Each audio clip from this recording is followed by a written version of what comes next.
আসসালামু আলাইকুম রহমতুল্লাহ, সবাই কেমন আছেন? আজকে আমি যারা প্রবাসী থাকেন তাদের নিয়ে কিছু কথা বলতে চাই। যেমন যারা আরব কান্ট্রিতে থাকেন, বেশিরভাগ আমরা বাংলাদেশি যারা আছি, আহ, আমরা সমস্যায় পড়ি কীভাবে জানেন? যেমন একটা বিষয় বুঝি না, যদি না বোঝার কারণে এই জন্য আমরা বেশি সমস্যায় পড়ি যারা আরব কান্ট্রিতে আছি। ভাষা তো সবাই ভাষা নিয়ে চর্চা করেন, আমার থেকে অনেক ভালো বুদ্ধি জ্ঞান সবারই আছে আলহামদুলিল্লাহ, যারা প্রবাসে থাকেন সবারই। এই ভাষা বিষয়টা এমন, যেমন আজকাল তো মানুষ ভাষার জন্য বিপদে পড়ে বেশিরভাগ মানুষ।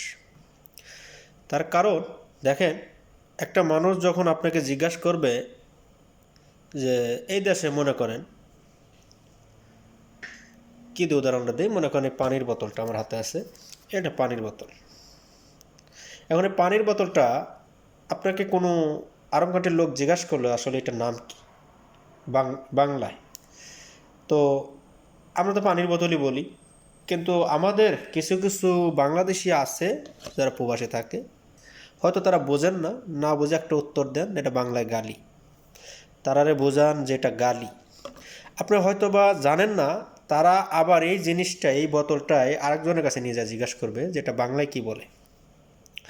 তখন আরেকটা বাংলাদেশি লোক যখন বলবে এটা আসলেও এটা তো পানি, আপনি সর্বপ্রথম কি বলছেন? এটা গালি, কিন্তু আসলেও তো এটা গালি না, এটা পানি, ঠিক না? তো আমি এই জন্যই বোতলটা নিয়ে হাতে উঠাইলাম। হয়তো অনেক লোকই আমার ভিডিওটা দেখবেন, হয়তো কারো কাছে ভালো লাগবে, কেউ গালি দেবেন। আমার প্রবাসীরা বেশিরভাগ, অনেক অনেক প্রবাসী এমন এমন ভাষা বোঝায় মানে এই দেশে মানুষদের, যেমন না বলতেই নেই। যেমন মনে হয় যে বাংলাদেশি লোক আসলেও কিছু বোঝে না। হয়তো আপনি বলে দিয়েছেন, কিন্তু আপনার যেই কথাটা আর একজনের কাছে জিজ্ঞাসা করবেন, আপনি তো এটা জানেন না। অবশ্যই কথাটা যদি তার কাছে খারাপ লাগে, অবশ্যই সেই কথাটা জিজ্ঞাসা করবে যে এটা আসলে কি পানি না গালি, এটা পানির বোতল না আসলে এটা গালি। তো যারাই প্রবাসে থাকেন, যারাই প্রবাসে আসেন, বিশেষ করে যদি না বোঝেন, উত্তর দেওয়ার প্রয়োজন নেই। তখন আপনি শুধু একটা কথা বলবেন না যেটা আমি জানি না। না জানি আপনি আকান্দে যে একটা কথা বলেন না যে এটা গালি, এমুক সেমুক তমুক, এটা বলার প্রয়োজন নেই। তখন আপনি তো এর উত্তরই জানেন না। আপনার ভালোতে আরবিতে জিজ্ঞাসা করছে এটা জিনিসটা কী, কিন্তু আপনি বলছেন এটা বাংলায় গালি এবং কি এটা গালি, আসলেও না। আপনাকে সর্বপ্রথম কথাটা বুঝতে হবে, তারপরে কথাটার উত্তর দিতে হবে। যারা প্রবাসী ভাইয়েরা থাকেন, ইনশাআল্লাহ যে কোনো দেশে থাকেন, সর্বপ্রথম ভাষাটা বোঝার চেষ্টা করেন।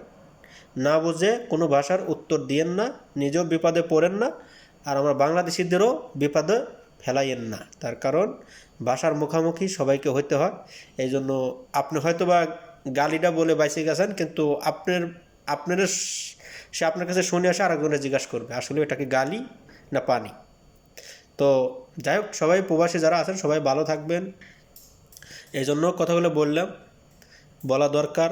তার কারণ আমরা বাংলাদেশে যারা আসি, ভাষা না বোঝার কারণে অনেক কিছুই উত্তর দিয়ে দিই, অনেক কিছু খারাপ কিছু বলে দিই, এটার মানে এটা ওইটার মানে, আসলে আপনাদের যাচাই করে কথাটা বলতে হবে। সবাই ভালো থাকবেন। যদি ভিডিও ভালো লাগে তাহলে লাইক কমেন্ট করেন। ইনশাল্লাহ আগামীতে আবার অন্য কোনো ভিডিও নিয়ে আসবো।